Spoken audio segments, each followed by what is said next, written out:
शुक्रिया कि आप with in the short period of time आपने हमारी नोट्स में इधर आए। आपका बहुत बहुत शुक्रिया। आप इस बात से बखूबी वाकिफ़ है कि NHM एसोसिएशन पिछले 17 साल से जम्मू कश्मीर में काम कर रही है। इसके अंदर तकरीबन मेरे ख्याल से आज के दौर में, आज के इस डेट में 11,000 से ज़्यादा एम्प्लॉयज़ काम करें, जिसमें हम डॉक्टर्स की बात करें, पैरामेडिकल स्टाफ की बात करें, मैनेजर्स की बात करें।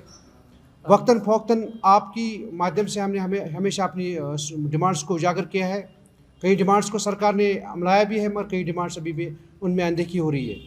आपके माध्यम से बताना चाहूँगा कि आज हमारी इस प्रेस कॉन्फ्रेंस का एक ही मकसद है, जो आप इस रिसेंटली हमारा जो असेंबली सेशन चल रहा है, जम्मू कश्मीर की जो असेंबली है चल रहा है, आपने खुद भी देखा हो, खुद भी मॉनिटर किया होगा कि रिसेंटली ऑनरेबल CM ने एक ऑर्डर पास किया कि एक कमेटी फ्रेम की जाएगी कैजुअल लेबर्स, PDLs, कॉन्ट्रैक्चुअल्स के लिए, एडॉक्स के लिए, जिसमें उनके लिए एक रोड मैप तैयार किया जाएगा। 6 माह के अंदर उनकी रेगुलराइजेशन के हवाले से रोड मैप तैयार किया जाएगा।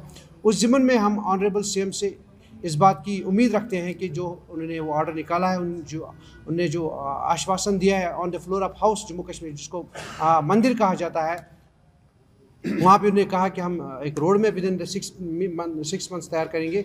मेरी गुजारिश रहेगी, मेरी अपील रहेगी ऑनरेबल CM से कि जो एलीट क्लास है जम्मू कश्मीर का, जो एलीट क्लास है, डॉक्टर्स हो, पैरामेडिकल स्टाफ हो, मैनेजर्स हो, इसमें RNDSP के लोग हैं, स्टेट एड्स कंट्रोल सोसाइटी के लोग हैं, NCD के लोग हैं, 11,500 से ज़्यादा एम्प्लॉयज़ में काम करें, मगर आज तक हमारे साथ वादा शिकनी हुई है, हमारे साथ बहुत सारे वादे किए गए, कई सारी कमेटियाँ भी बनाई गई, मगर आज तक उन कमेटियों का कोई अमली जामा उन्होंने किसी डिमांड को नहीं पहनाया है। मैं आपको थोड़ा आगाही देना चाहूँगा कि 2018 में हमने जब प्रोटेस्ट किया था, आप उस बात से बखूबी वाकिफ़ है, उस वक्त भी एक कमेटी का गठन हुआ था under the head of principal secretary honourable chief minister. उस कमेटी को ये मैंडेट दिया गया था कि इनकी डिमांड्स को एग्जामिन किया जाए और सरकार को रिपोर्ट पेश किया जाए। मगर बदकिस्मती हमारी, 18 के बाद यहाँ पे गवर्नर रूल हुआ, 19 के बाद UT बन गई, फिर मसला दरा का दरा रह गया। उसके बाद एक और ऑर्डर निकाला गया 2018 में ही, एक और कमेटी बनाई गई under the head of secretary GAD। उस कमेटी को भी मैंडेट दिया गया था, मगर उस कमेटी का भी आज तक पुरसानी हाल नहीं है। दूसरी बात आपको आगाही देना चाहूँगा, 2017 में जब हमारा प्रोटेस्ट चला था, उस वक्त भी एक कमेटी बनी थी जिन्होंने एक रिपोर्ट भी तैयार किया था, सरकार को, फाइनेंस डिपार्टमेंट को उन्होंने भेजा था, जिसमें ऑनरेबल हेल्थ मिनिस्टर के जो थे, उन्होंने on the floor of house ये कहा था कि 1020 बंदों की फ़ाइल मैंने फाइनेंस डिपार्टमेंट को भेजी है, जिनको फेज्ड मैनर में 7 साल के बाद रेगुलर किया जाएगा। फाइनेंस डिपार्टमेंट में फ़ाइल गई, मगर उस फाइल का क्या है ये हाल है, अभी तक हमें कुछ पता नहीं चला। रिसेंटली ऑनरेबल मिनिस्टर जो हमारी है सकीना यतूस जी, उन्होंने on the floor of house कहा कि NHM के कई सारे, मैं उन MLAs का धन्यवाद करूंगा, उन्होंने शुक्रिया अदा कर जिन्होंने हमारी बात को उस ऐवान में पहुंचाया, और उनसे भी गुज़ारिश, जो ऐवान में जिन्होंने बात की उनसे भी गुज़ारिश का हमारी बात को रखिए ताकि हमारे जो पेचीदा था उनको हल किया जाए। उन्होंने एक स्टेटमेंट दिया कि NHM एम्प्लॉयज़ जो है यहाँ पे काम कर रहे, जिससे flagship scheme of government of India, इनका जो भी मसला है वो गवर्नमेंट ऑफ इंडिया देखती है। मगर हम उनसे ये बात भी बावर कराना चाहेंगे कि 2015 में गवर्नमेंट ऑफ इंडिया ने कैटेगोरिक डायरेक्शन दी थी स्टेट को कि दिस स्टेट स्पेसिफिक इशू, अगर इनको कोई भी इनको कोई पॉलिसी बनानी है रेगुलराइजेशन के लिए, स्टेट को इख्तियार है वो बना सकता है। उसके बाद उस वक्त के जो सेक्रेटरी हालत थे, उन्होंने भी एक प्रपोजल बनाया था रेगुलराइजेशन के लिए, मगर 9 साल होने को आए, उसका भी कुछ पता नहीं। मैं मिनिस्टर साहबा को ये बात भी, इससे भी आगाही देना चाहूँगा कि फंड्स उस वक्त भी सरकार ने हमें वादा किया, भारतीय सरकार ने, कि जो हमारा जो बजट है वो आपको कंटिन्यू मिलता जाएगा, मगर अगर आप चाहोगे आप इनके लिए पॉलिसी बना सकते हो। मगर अब पता नहीं सर, मैडम को शायद पूरी इस डिपार्टमेंट में पूरी जानकारी, इस फाइल की पूरी जानकारी, मैं उनसे गुजारिश करूँगा कि जो हमारी फ़ाइल आपके डिपार्टमेंट, उसको एक्सप्लोर कीजिए, उसको खोलिए, उसको पढ़िए, उसको जाँचिए, और उसके बाद हमारे मसाइल को देखिए ताकि उन मसाइल का हल किया जाए। साथ ही साथ हमारे कुछ एम्प्लॉयज़, आज तक मेरे ख्याल से इस सर्विस से 4 एम्प्लॉयज़ हमारे सबकदोश हो चुके हैं, अपने खाली हाथ आए थे डिपार्टमेंट और खाली हाथ लेके गए। हमने उसका भी मुतालबा रखा कि जो आप एक रिटायरमेंट पॉलिसी बनाइए। हमारा एक कॉर्पस फंड होता है जो हम मुलाजमी काटते हैं, अपनी सैलरी में से काटते हैं मिनिमम अमाउंट, उसी से एक रिटायरमेंट बेनिफिट के लिए एक पॉलिसी बनाइए ताकि जो बंदा रिटायर हो जाए उसको ऑन द रिटायरमेंट कुछ पैसा मिल जाए। दूसरी बात आपको इससे भी आगाही देना चाहूँगा कि सैलरी रिविज़न 2010 में हुआ है हमारा, उसके बाद आज तक कोई सैलरी रिविजन, ऑनरेबल मिनिस्टर कल ऑन द फ्लोर ऑफ ये भी कहा है कि इनको सैलरी हाइक हुई है। हाइक और रिविजन ये दो एक अलग अलग चीज़ है। हाइक हुई थी हमारी 2021 में 10%, 10 और 5 हमारा एनुअल इंक्रीमेंट गवर्नमेंट की तरफ से होता है, 12% स्टेट ने दिए, वो भी गवर्नमेंट इंडिया का पैसा है। अब मिनिस्टर साहबा को ये भी याद दिलाना चाहूँगा कि पे रिविजन 2010 में हुआ था। अगर वाकई आप हेल्थ डिपार्टमेंट को ऊंचाई में देखना चाहते हो, इन मुलाजमों की मजलूमियत को ख़त्म करना चाहते हो, जब तक आप पॉलिसी इसकी फ्रेम करते हो तब तक इक्वल पे इक्वल वर्क 2010 के पैटर्न पे रिविजन लेके सामने आए, ताकि हमारे जो बच्चे हैं, हमारे जो घर वाले हैं, वो आने वाले वक्त में कोई सफ़र ना करें। हम खुद भी परेशान हो, उसके आज मुतबरक महीना चल रहा है, माह रमज़ान का मुतबरक महीना है, हम पिछले 3 महीनों से सैलरी से महरूम हैं। यहाँ ये बात काबिल ज़िक्र है कि मुतबरक महीने में भी हम परेशान पराकंद है कि हमें सैलरी, अब रिसेंटली 1 मंथ सैलरी रिलीज़ हुआ है, मगर 2 मंथ और भी बाकी है। मेरी गुजारिश रहेगी कि ऑनरेबल मिनिस्टर से इस मसले को बारीकबीनी से देखें, NHM मसाइल को बारीकबीनी से देखें, ताकि आने वाले वक्त में हमें मजबूर न कीजिए हम रोडों पे आए। आपने पहले भी देखा होगा हमें मजबूर किया जा रहा है सड़कों पे आने के लिए। मैं गुजारिश करूंगा कि अगर आप हमारे मसले को संजीदगी से लें, ताकि हम रोडों पे आए। हम ज़रूरी नहीं समझते रोडों पे, मगर आप हमें मजबूर कर रहे हो सड़कों पर आने के लिए, रोडों पर आने के लिए।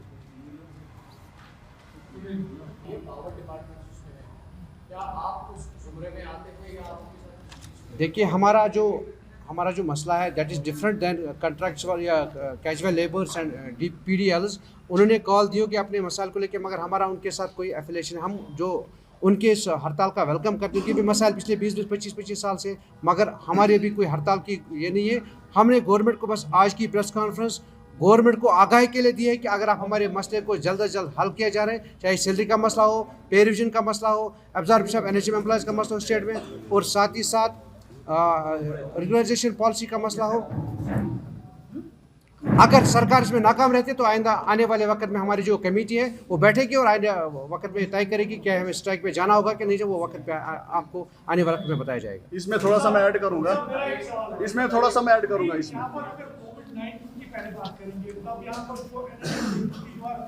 तो जैसे महाराष्ट्र ने इनिशिएटिव लिया है, आपने 22 की बात की, जम्मू कश्मीर में शायद भेदभाव किया जा रहा है, ये तो सरकार ही बता सकती है कि भेदभाव हो रहा है, मगर हम इस मीगर सैलरी में भी पिछले वो भी ऑन टाइम नहीं मिल रही है। मेरी गुजारिश है कि हुकूमत वक्त से कि हमारे जो मसाइल है महाराष्ट्र की तरफ पे या मणिपुर में जो रिसेंटली हम उन्होंने इनिशिएटिव लिया रेगुलाइजेशन के लिए, उनको भी देखा जाए।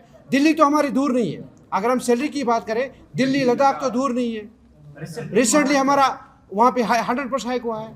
मेरी गुजारिश है कि जम्मू कश्मीर सरकार के, अगर आप वाकई देखना चाहते हो हेल्थ डिपार्टमेंट को ठीक तरह से देखना चाहते हो, हमारे मसाइल को हल कीजिए, हमारे बच्चों के फ्यूचर के बारे में सोचिए। थोड़ा सा मैं जो अभी हमारे ऑनरेबल चीफ मिनिस्टर ने अभी कमेटी फ्रेम की है एडाक्स और कंट्रैक्चुअल और इन डेली वेजेस के लिए, असल में हमारी कमेटी ऑलरेडी फ्रेम हुई थी। उन्होंने रिकमेंडेशन ऑलरेडी दी है गवर्नमेंट को, वो फाइल ऑलरेडी सेक्रेटरी में फाइनेंस में पड़ी है, फेज्ड वाइज रेगुलराइजेशन की। हमारे पास ये कॉपीज ऑलरेडी पड़ी है, यह मैं आपको सर्कुलेट कर सकता हूँ इनकी। ये हमें नई कोई ड्राफ्ट पॉलिसी नहीं बनानी है, there is a already existed policy there. हमारी फाइल ऑलरेडी सेक्रेटरी में पड़ी है फाइनेंस डिपार्टमेंट में। हम चाहते हैं, उसमें ये रिकमेंडेशन आई थी कि फेज वाइज इनकी रेगुलराइजेशन होनी चाहिए। ये जो regularisation, pay fixation and revision of the salary, it is a state subject. Centre is only funding agency. ये revision, fixation of salary, regularisation, it is categorically state subject. क्योंकि already parliament standing committee ने 2-3 बार लिखा है हर एक state को कि draft आप बना दीजिए रेगुलराइजेशन ऑफ एम्प्लॉयज की, जो 7 साल के लिए, 8 साल के लिए, that is a state specific subject. वो 7 साल रखें, 8 साल, लेकिन हमारा ऑलरेडी बना है ड्राफ्ट, उस पर हम चाहते हैं कि उस पर काम होना चाहिए। तो हो सकता है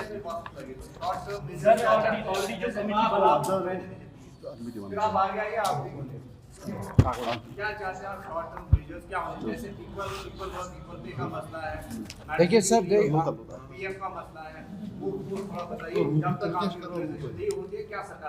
जब तक रेगुलराइजेशन का फेज बनेगा तब तक हम चाहते हैं पे रिवीजन हो जाए। हम चाहते हैं पे रिवीजन, इक्वल वर्क पे काम हो। 2010 में एक पे रिवीजन हुआ था, आई थिंक 95% पे रिवीजन। अगर हम पैरामेडिकल स्टाफ की बात करें तो पैरामेडिकल स्टाफ 5000 ले रहा था सैलरी, फिर एब्रप्टली 9000 उसकी सैलरी हुई थी। डॉक्टर्स 8000 लेते हैं, डॉक्टर्स की 16000 हुई थी सैलरी। हम उसी पैटर्न में 2010 की पैटर्न पे चाहते हैं कि गवर्नमेंट आज भी एक पैटर्न के सामने सैलरी रिविजन हो, ताकि हमारा जो फ्यूचर है, जब तक पॉलिसी बने, मैं नहीं चाहता कि 10 दिनों में हो जाएगी, पॉलिसी बनाने में वक्त लग सकता है, मगर उस फाइल को एक्सप्लेट कीजिए जो ऑलरेडी डिपार्टमेंट ऑफ हेल्थ में फाइल पहले से ही पड़ी हुई है, with the relevant all the relevant documents. All the state, चाहे वो मणिपुर की बात करें, उड़ीसा की बात करें, महाराष्ट्र, उसमें सारे डॉक्यूमेंट्स, सपोर्टिव डॉक्यूमेंट्स ऐड है। सरकार से हमारा मुतालबा रहेगा उस फाइल को एक्सप्लेट कीजिए, उस फाइल को जांचिए, ताकि तब तक हमारा जो सैलरी रिव्यू का मसला है 2010 के पैटर्न में आप सैलरी रिव्यू के साथ सामने है, ताकि हमारा जो घर वालों का मसला है। मैं आपको बताऊंगा कि 2021 में हमने जब प्रोटेस्ट सरकार को बार बार लिखा, उस वक्त हमें 12% मिला था। जो गवर्नमेंट ऑफ इंडिया की सरकार, भारतीय सरकार से 5% हमारा एनुअल होता है, हर साल हमारा एनुअल 5%, और हम रेशनलाइजेशन का हम मुतालबा एनुअल इंक्रीमेंट होता है 12%। उस वक्त 3% का रेशनलाइजेशन का फंड था, 9% खाली जम्मू कश्मीर की सरकार ने, भारतीय सरकार से एडिशनल फंड लाया था, वो हमें उस वक्त, वो भी हमें मिन्नतें करी सरकार से कि ताकि हमें कुछ दिया। फिर उसमें भी 3-3 साल 4-4 साल लगे उस 12% हासिल करने।